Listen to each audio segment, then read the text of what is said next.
Mura gid bitaw siya tubig mo tay-og. Hi guys, maayong adlaw sa inyong tanan. Kumusta man mo today?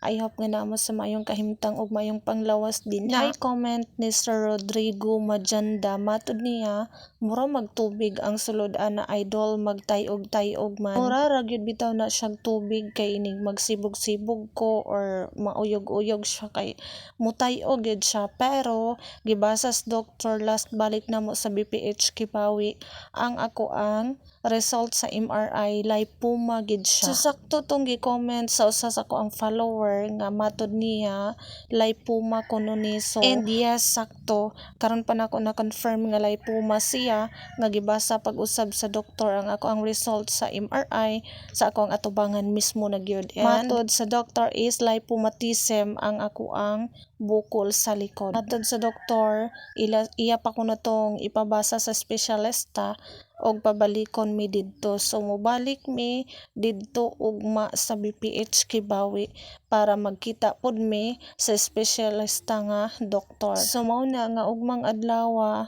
na anapod mo adto na pod ko didto, mo adto na pod mi sa BPH Kibawi. Kauban ako ang magwang og ako ang mama. Atong milabay last June, napaakan sab ko og iring, nakadugo gid siya, nakadulot gid ang ipon.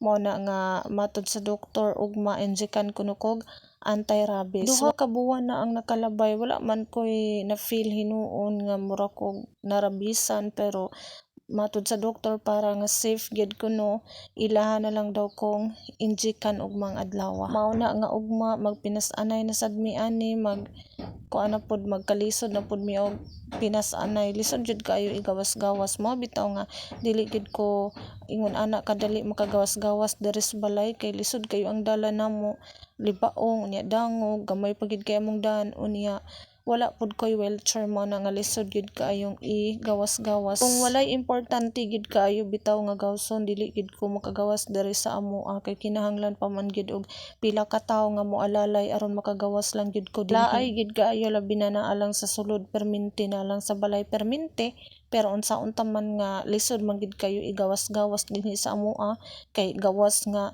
lisod ang daan, wa koy wheelchair, gamay pa gid kay ang dalan, dili siya ingon nga maagi ag wheelchair ba niya, libaong-libaong bakilid. Mao na nga dili gyud pwede nga mag wheelchair ko kung mugawas ko gikan sa balay wheelchair ang sakyan, dili gid siya pwede. Himala ra gid kay ko makagawas dere, pero sige na lang, agwanta na lang gyud kay unsaon ta man mao man gyud ang ato ang sitwasyon, wa na gid tay mahimo ana.